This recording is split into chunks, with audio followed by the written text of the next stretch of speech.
Okay, Assalamu alaikum wa rahmatullah. Today we are going to start a very interesting topic, which is power and influence.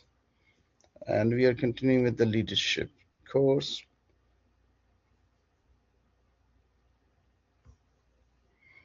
Okay, so in this lecture, we're going to define the concepts of power and influence and the influence tactics, explain how to measure power and influence, and recognize the sources of leaders' powers. Okay, Shabab, so when we talk about power, what comes to your mind when you think about power?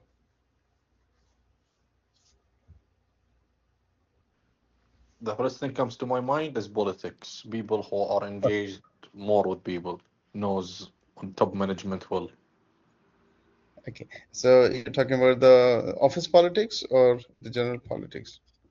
No, the politics internal of the company, like management With the, people who's a friendship or relative to the top management. yes, okay, that sounds good. Muhammad? Uh, Power, it could be both. It could be from ownership of the company, and it could be also a managerial position. And by the way, sometimes it doesn't. It's not related to any of both. Sometimes it's related to character also. The power comes from the person's character. Okay, okay, so you have almost touched all the relevant points. So let's see what is power. Okay, so power has been defined as the capacity to produce effect on others and the potential to influence others' behaviors and attitude. So power is like how you influence other individuals. Yes. So followers or the situational characteristics may diminish a leader's potential to influence followers. Why? Because they also have the powers. Followers might also have the powers. The situation in hand might also have the power. So they will diminish or they will also strengthen the powers that the leaders have. So power does not need to be exercised in order to have its effect.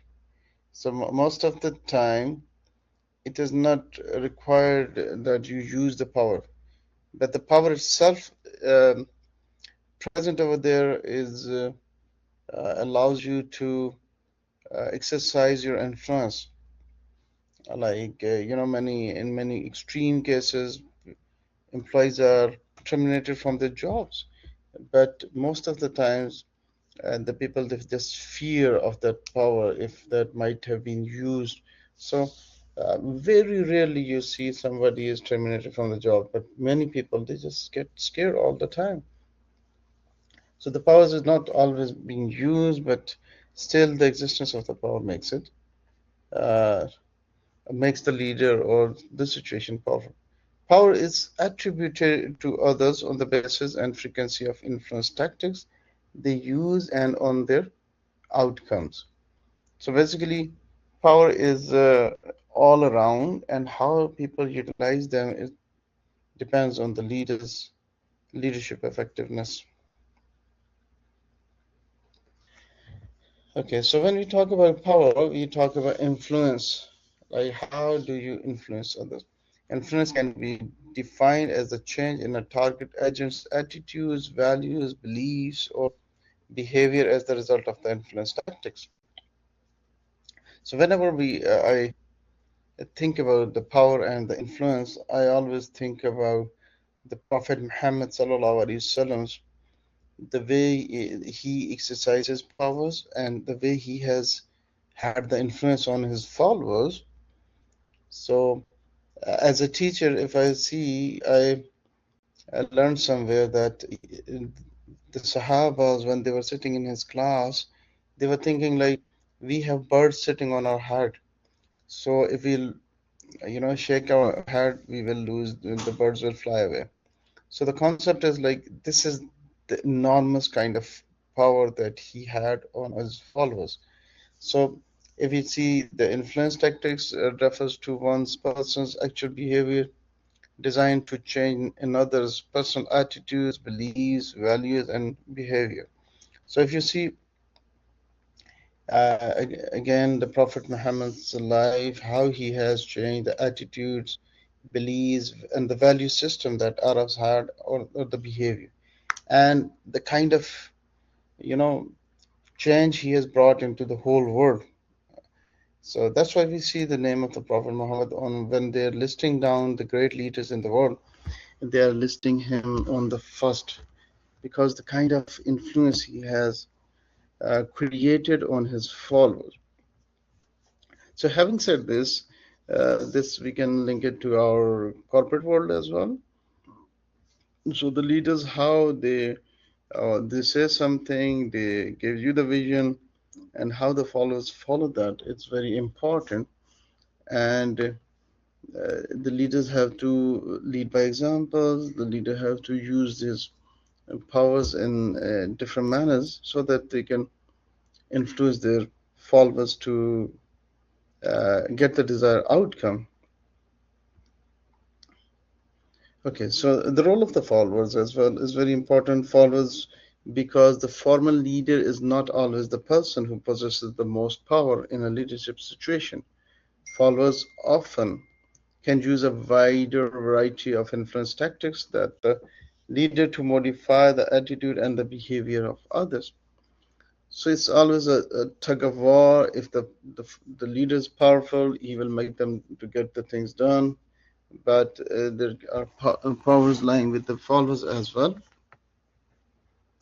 Again, taking the examples of the Prophet Muhammad, in which followers they just gave away all the powers to the leader, the Prophet Muhammad Sallallahu Alaihi Wasallam. This is in like exceptional case. If we try to link it on from scale from 0 to 1, so Prophet Muhammad Sallallahu Alaihi Wasallam was enjoying the power as at a 1. But normally within a company, if the followers they have a strong belief in the leader, and the leader has proven his abilities over the period of time, then the followers they trust him, and whatever he suggests, they will agree to him and they listen to him and they follow. But if the case is not like that, that the leader is new and he has to prove himself, and then the followers will question and they will not readily be accepting all the whatever his suggestions are, whatever his instructions are. Okay. This would be the case if a new leader were brought into the organization in which one of his or her subordinate was extremely well liked and respected. So here what he's trying to say, like how this happens, like see a new leader is coming to the company and one of his subordinate is already working over there and he's being liked and he is the most competent. Reason what he is telling is that his student or the follower who was already there, he has been talking high about his leader. So when the situation was vacant, so they opted for him. So because he has already was talking about too much about his leader, so he created a opportunity for his leader. And that normally also happens in the real world.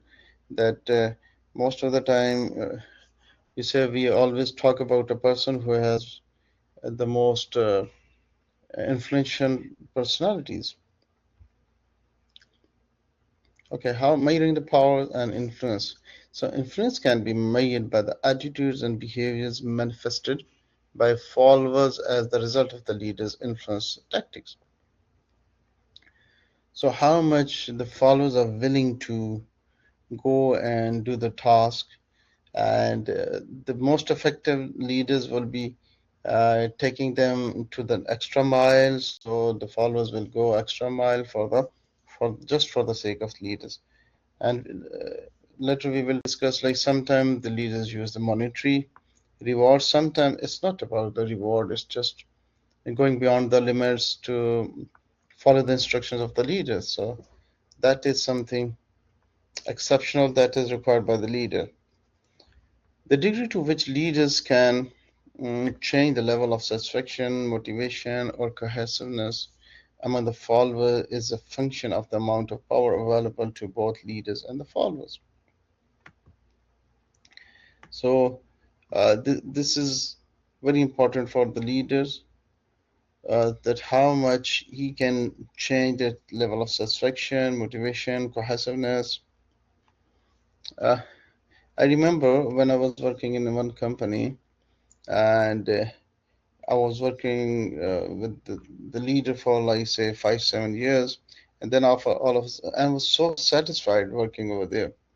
But all of a sudden, when the leader left, I become so much dissatisfied. I think like I should switch over because the next person who was going to be the leader was not really kind of a friendly. So that's just like an leader's existence make you satisfied, and if leader goes away, you become all of a sudden dissatisfied with the same working environment, with the same colleagues. Okay, the amount of power followers have can vary dramatically. In some situations, particularly, followers may exert relatively more influence over the rest of the group than the leader does. So it may vary from company to company on the nature of the businesses, and obviously the nature characteristics of the leader as well. So if the leader is not assuming his powers properly, then the followers will manipulate and they will use the powers in their favor. So that's why it's important for the leader to exercise his powers, to understand the leadership dynamics, and to control the situation. Otherwise, he'll be exploited by the followers. Okay. Measuring power and influence. Individuals with a relatively large amount of power may successfully employ a wider variety of influence tactics than the individuals with little power.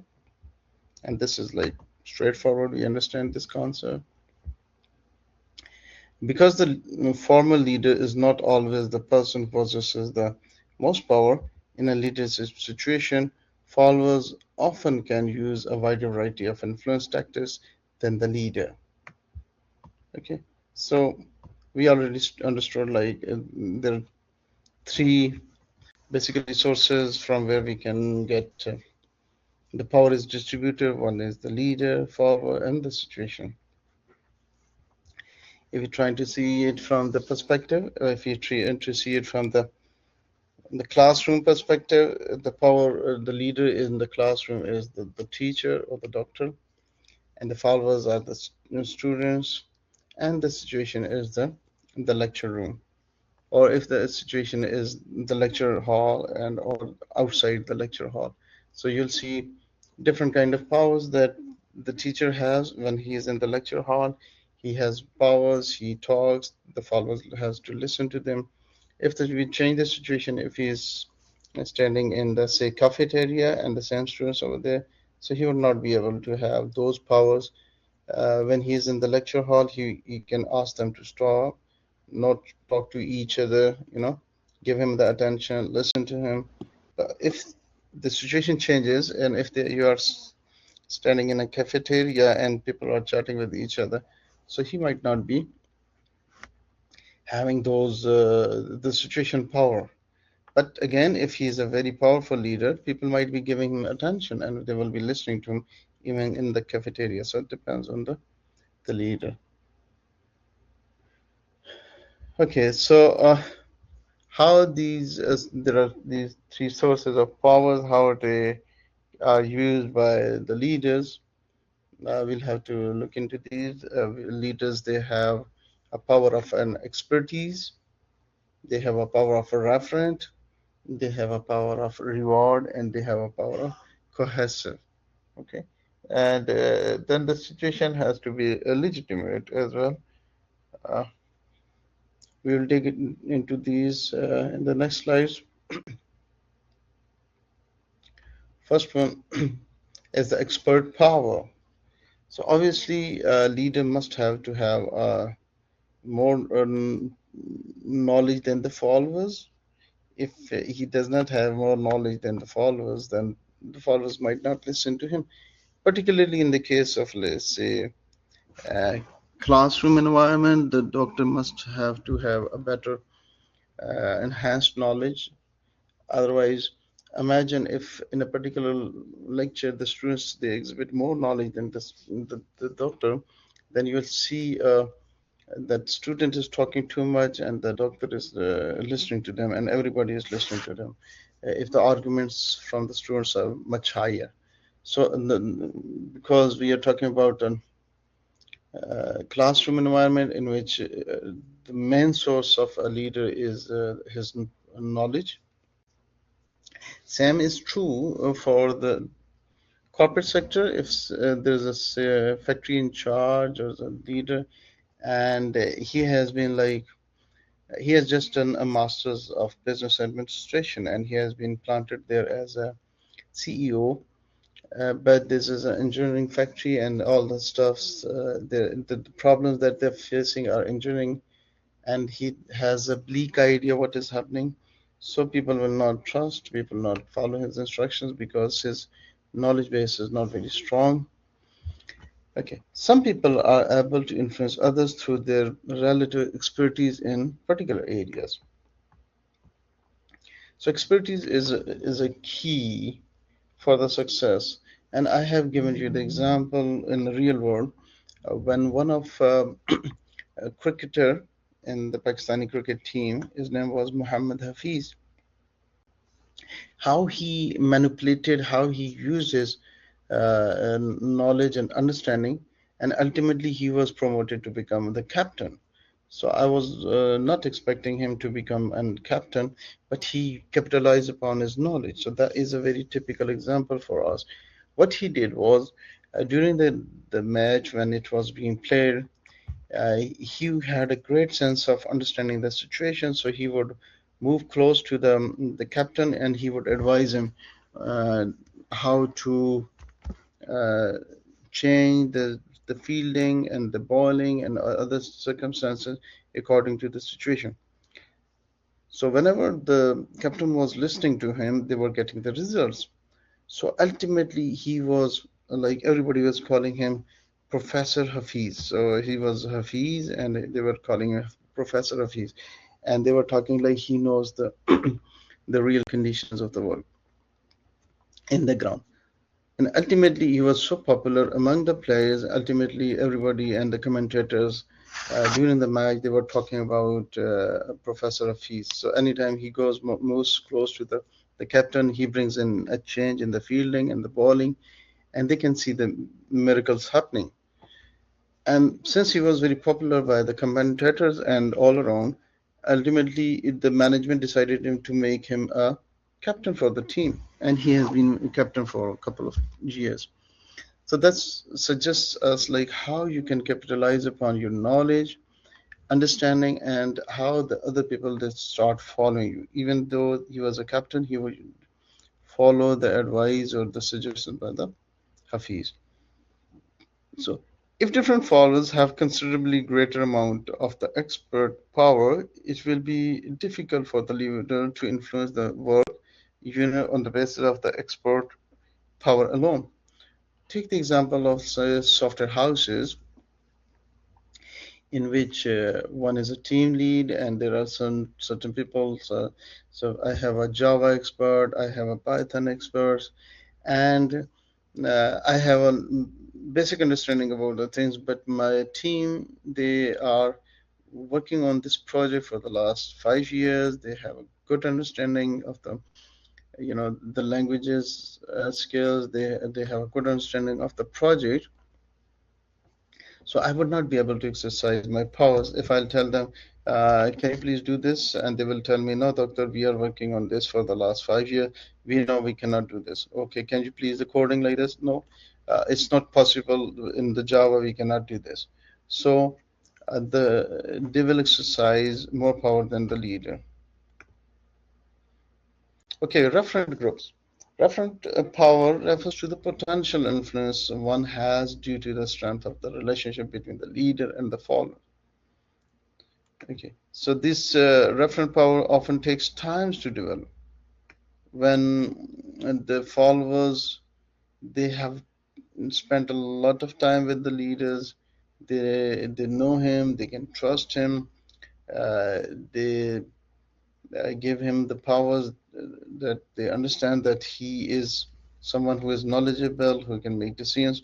So referent powers is established over the period of time. Followers with relatively more referent powers than their peers are often spokesperson for their work units and generally have more latitude to deviate from the work unit norms. Okay, so that can be a typical issue, that few of the employees, they will have more close relationship with the boss or the leader, then they will start exploiting the conditions. And if I was in a classroom environment, I would share like how I tackled this. Once I was in the banking sector, one of the spokesperson who was very close to the regional head, he was exploitative to other colleagues, and he was our, typist. So he was delivering the groceries at the house of our regional head, and that's why he was also assuming himself to be kind of a regional head.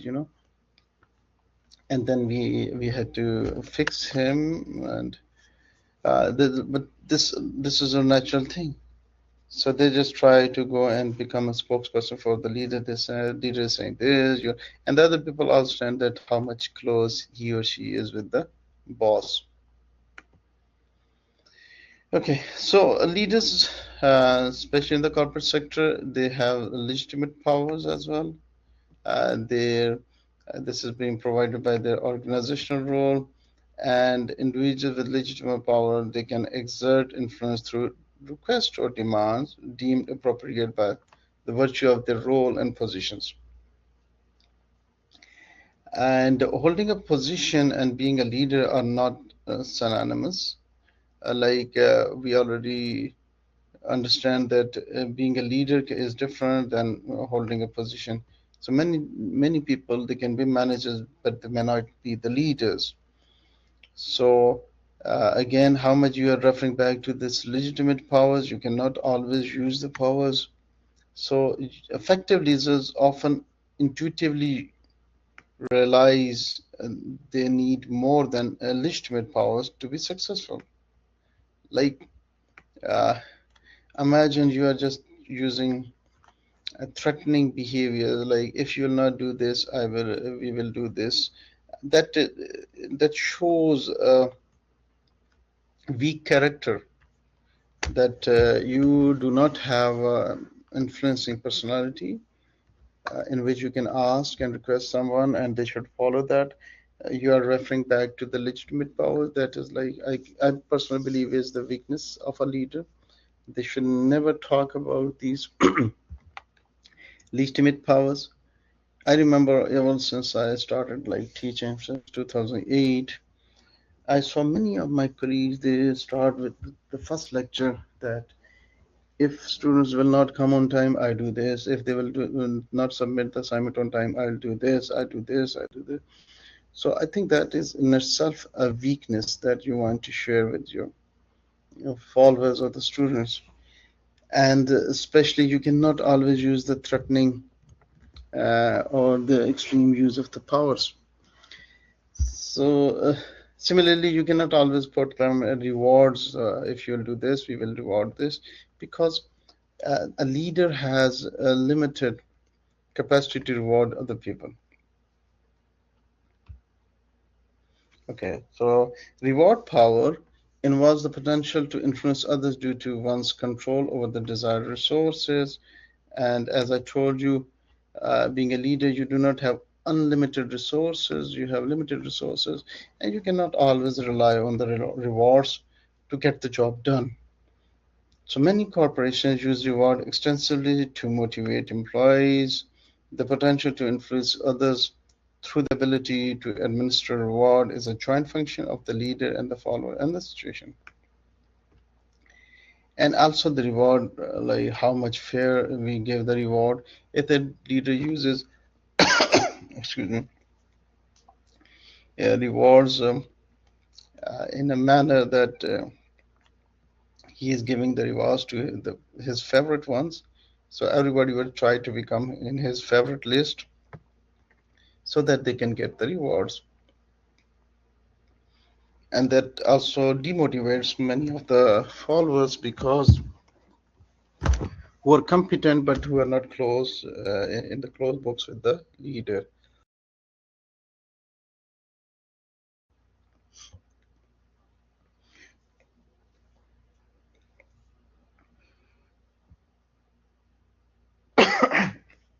Excuse me. An overemphasis on the rewards as payoff for performance can lead to resentment or dissatisfaction and feeling by the workers of being manipulated, which means like control or influence a person or situation cleverly or unfairly.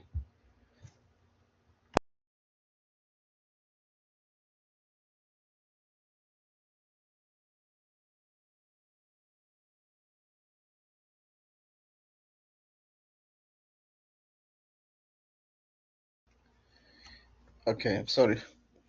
So we need to have extrinsic rewards may not have the same effects on the behavior as intrinsic. So leaders have limited powers on financial or other incentives. Like you cannot promote everyone to the next level, and they must have to have the characteristics to fulfill to get promoted, and the financial perks and benefits. So leaders must not rely on extrinsic rewards. They should also motivate them intrinsically. Caution about reward power, like leadership practitioners can enhance their ability to influence others based on the reward power if they have determined what rewards are available and they have determined what rewards are valued by their subordinate. So sometimes the nature of the rewards that the company is offering, they might not be very interested into those. Many times it's not about the money, as I might have shared with you the example of a survey in which they conducted a survey between the managers and the followers. The managers' feedback was like almost all the employees they are looking for the monetary benefits. When they conducted the same survey from the employees, they were asking for more autonomy, more collaboration, more empowerment.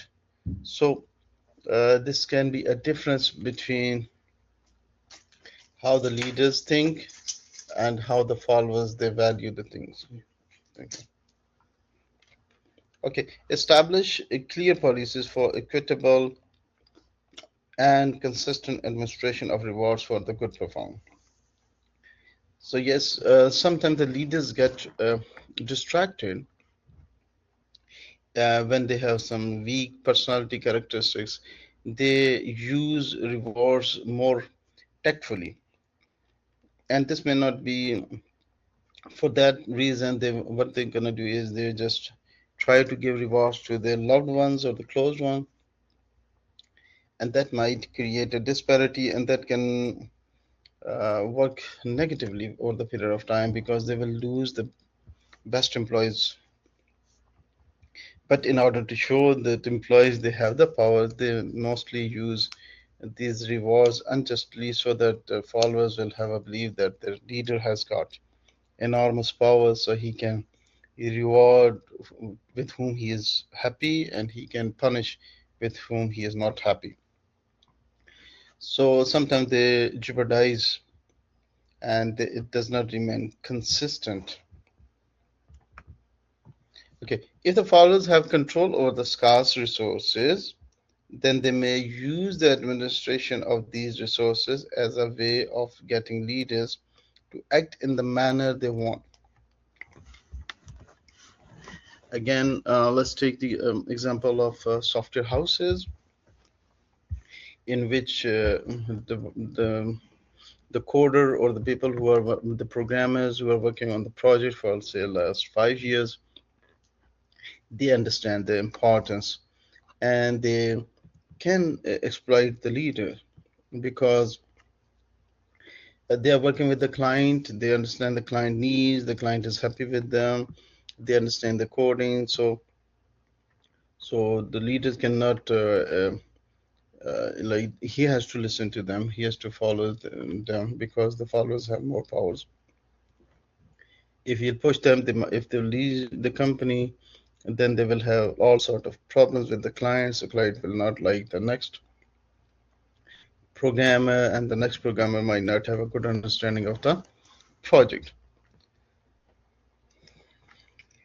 Okay, coercive power. Coercive power is the potential to influence the others through the administration of negative sanctions or the removal or positive events. Like coercive powers can be used appropriately or inappropriately.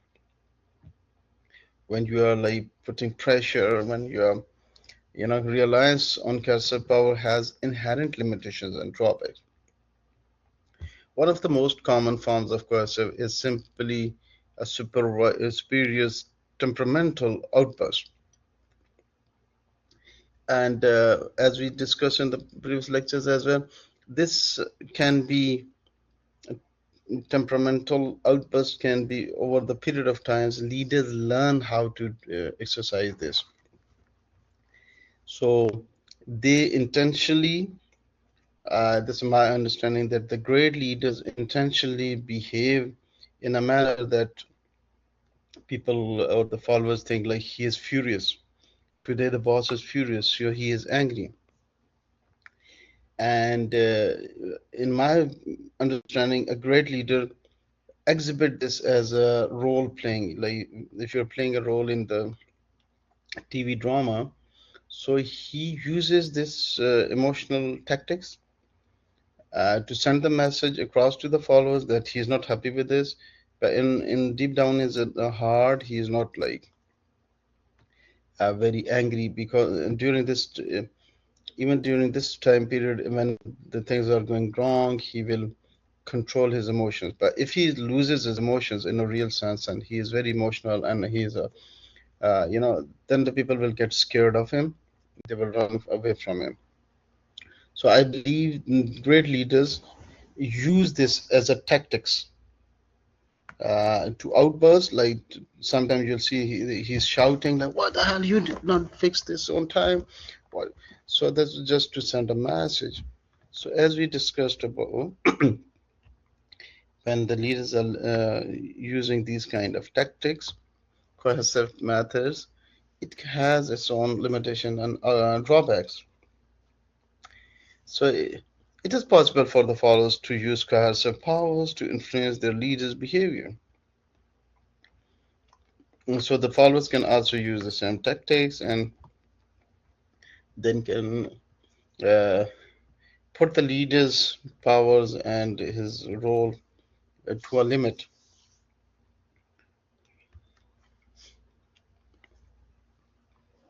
Okay, for generalization about power and influence, effective leaders typically take advantage of their sources of power, whereas leaders in a well-functioning organization have strong influence over the subordinate. They are also open to being influenced by them. So in a well-established organization, well-functioning organization, every role is already defined. The organization culture is also supportive. So mostly leaders do not find any difficulties in these kind of organizational setups. Leaders vary in the extent to which they share power with the subordinates. And it depends on the nature of the business in which you are, and it depends on the nature of the personality of the leader. So the more powers you're going to share with your subordinates, they will feel more empowered and they will be more willing to work for you. Many times the leaders they give full powers to their subordinates, and imagine if they're working the night shift or They can go and relax because you have handed over your powers to and the subordinates, and the subordinates feel very excited and motivated, and they feel proud. And obviously, it depends on the nature of the subordinate, how much he is responsible, how much he is, dutiful. So, effective leaders generally work to increase their various power bases or become more willing to use their cohesive powers. So, they know all different kinds of powers, like how they use their legitimate powers, how they use their referent powers, how they use, we'll learn in the next slides, like convincing power or doing bargain. Okay, so we have like French and Raymond, they gave us five forms of power. Now, in recently, these have been extended. First, we talked about cohesive power, reward power, legitimate power, and referent power and expert power.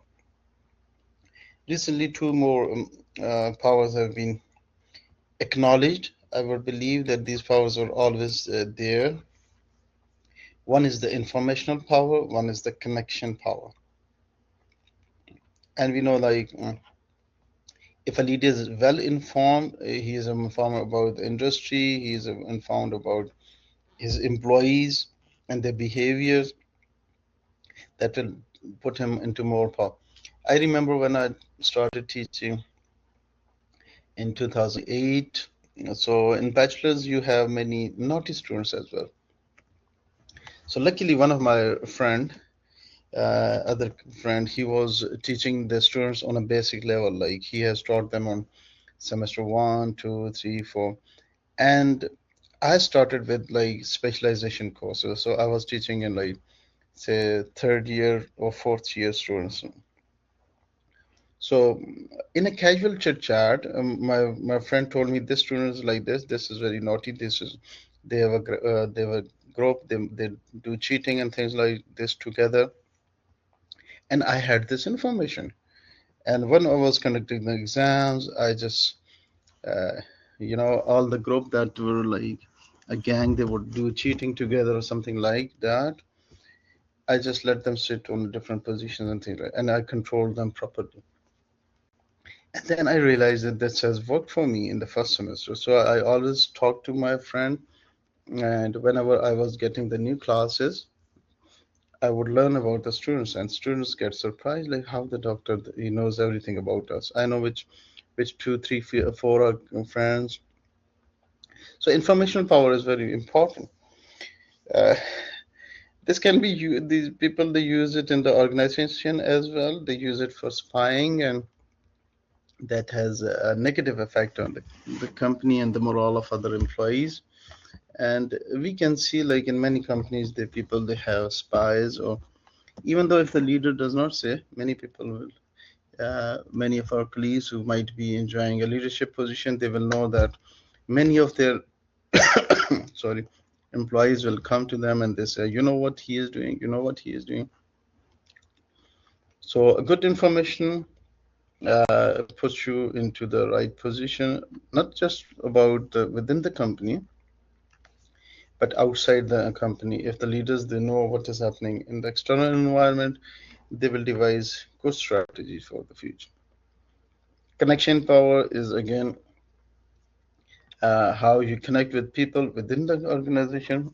If you are a manager, say HR, how much you have a relationship with manager, procurement or marketing and other. So connection is the key.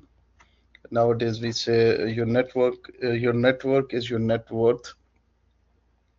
And similarly, the leaders must have a connection outside the organization as well, so they can utilize those connections and get into a favorable position.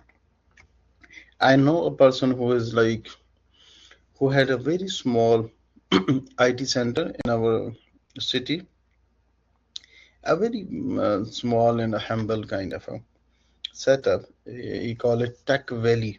The name of his IT setup was very good, Tech Valley. I can see like the way he has progressed through using his connections, and now he is getting all the nationals and international kind of, you know, and the projects just because of the connections. I know the capacity and the kind of humble start they have. So connections can really help you to get big projects. So here we have, let's talk about the connection based on the leaders' connections to powerful people. And what was the next one we saw right now? Information leaders, based on leaders' access to valuable information within the company and outside the company as well. Okay, concluding thoughts about French and Raven's power taxonomy. The single factor of whether or not a group is facing a crisis might affect the leader's exercise of the power simply because leaders usually can exert more power during the crisis than during the periods of relative calm. So during crisis, followers are more eager to receive directions and control from the leaders. So finding indicates that leaders who relied primarily on referent or expert power had subordinates who were more motivated and satisfied, uh, were, were absent less and performed better. So the key is like referent and expert powers. So if they do not have the expert power, if they do not have relationship or referent powers with their subordinates, they might not follow the instructions, or then they will not get influenced. Okay, so leaders' motives can also be an interesting point to study. People or the leaders vary in their motivation to influence or control others. Basically, we have two different ways of expressing the needs for the power. One is personalized power, one is socialized power. There is a test, they call it thematic appreciation test, have been used to assess the need for the power. Is it like some personal agenda, or is it like socially? How do you want yourself to be seen socially and power? The need for power has been found to be positively related to various leadership effectiveness criteria.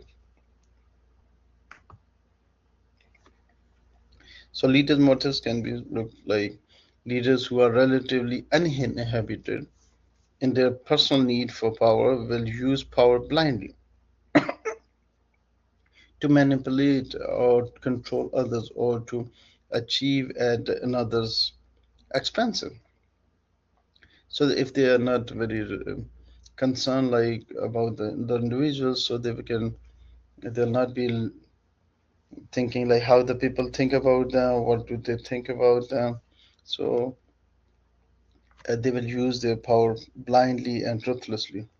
Leaders with high need for power but low activity inhibition may be successful in the short term, but their followers as well as the remainders of the organization may pay high cost for this success. So people who are using their high need for power and exercising their power ruthlessly will get employees demotivated, and they might leave the companies or might not be working. Yes, they might be working under fear, but they will not be working with full passion. Okay, so what are the motivations to manage? Individuals vary in the motivation to manage in terms of six components, compositions. First one is maintaining good relationship with authority figures. Second is wanting to compete for recognition and advancement. Third one is being active and assertive. Fourth is wanting to exercise influence over the subordinate. Fifth one is being visible, different from followers. And the last one is being willingness to do routine administration tasks.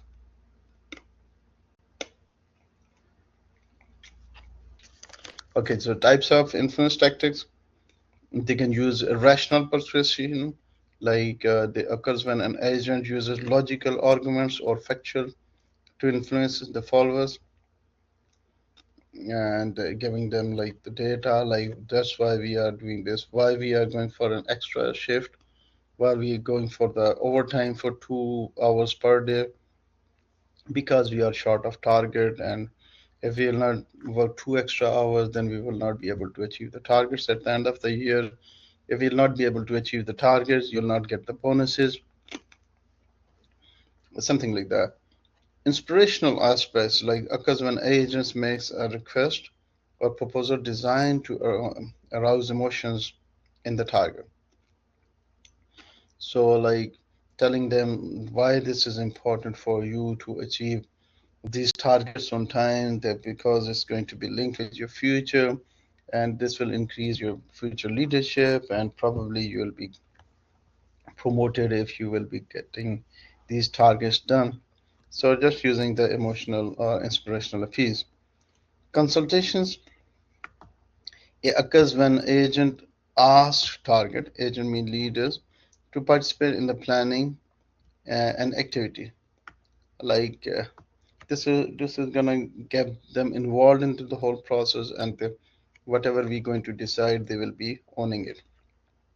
Integration, brief bringing oneself into the favor with someone by trying to please them.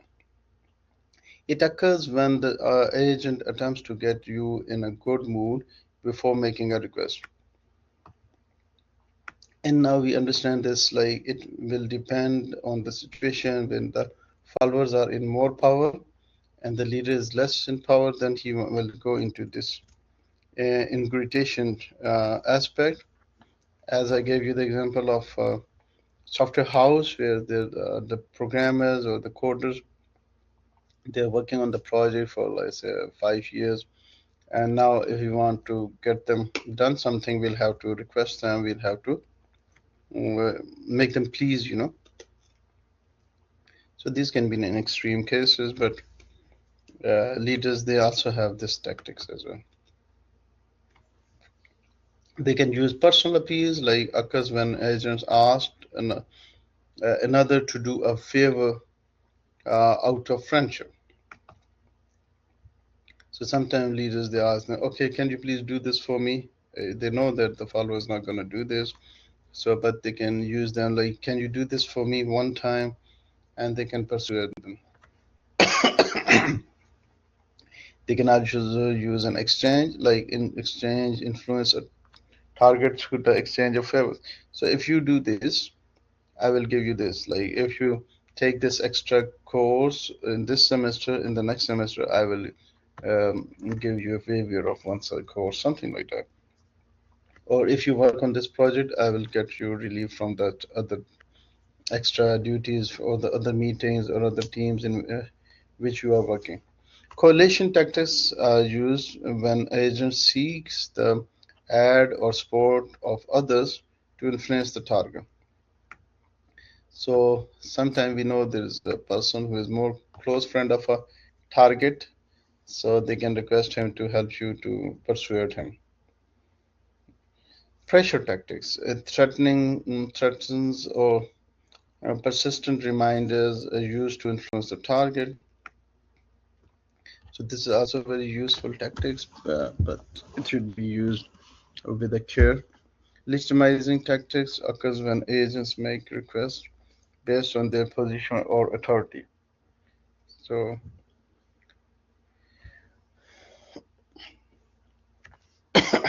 a strong relationship exists between the relative power of an agent and the targets and the types of influence tactics that are being used. Leaders with high referent powers generally do not use legitimize or pressure tactics to influence followers, because they are already enjoying a good relationship with the followers, so they don't need to threaten them, they don't use to put a pressure on them. Leaders who have only coercive or legitimate powers may be able to use only coalition, legitimization, or pressure tactics to influence followers.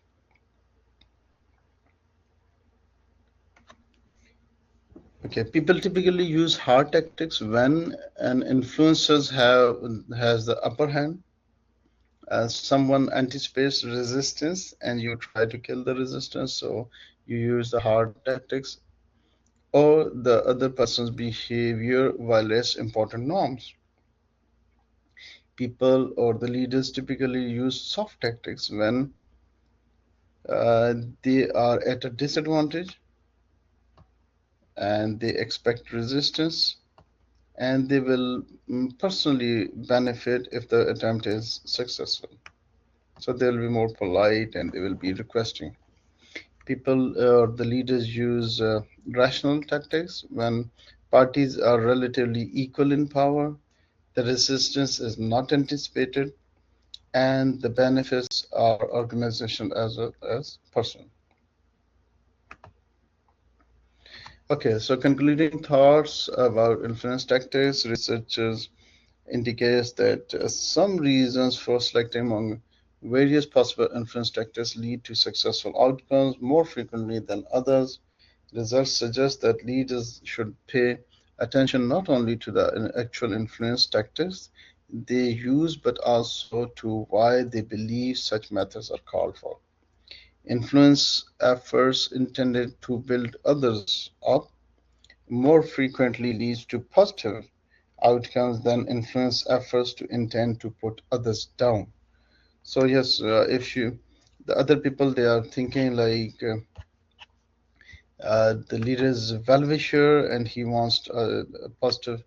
If we'll do these things, we will be more motivated. We will be promoted. We will learn. So they will go and do those things and the activities in which they personally feel that they are not gonna get no benefit or personal learning or grooming or benefits, so the people don't go to do those activities.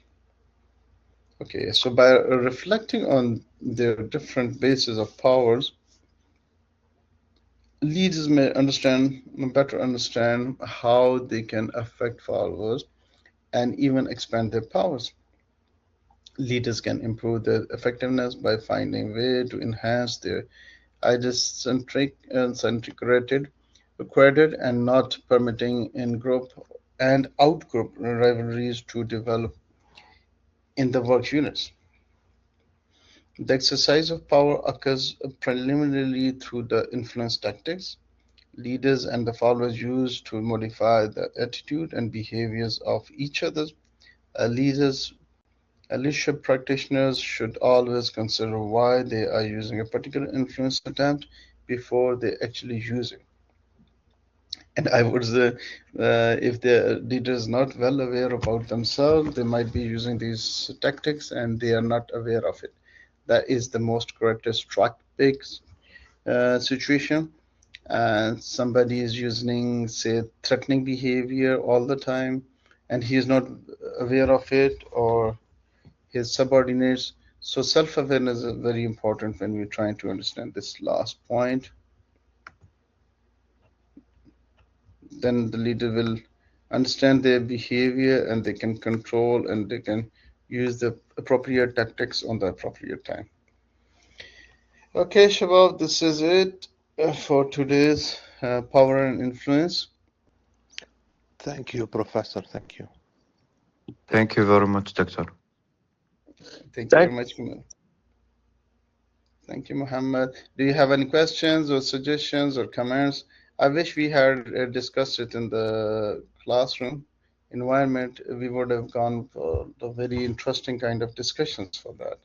If you have any takeaway thoughts you want to share? No, Professor. Thank you. Everything's clear. Okay, thank you very much. Thank you. See you in the next lecture, inshallah.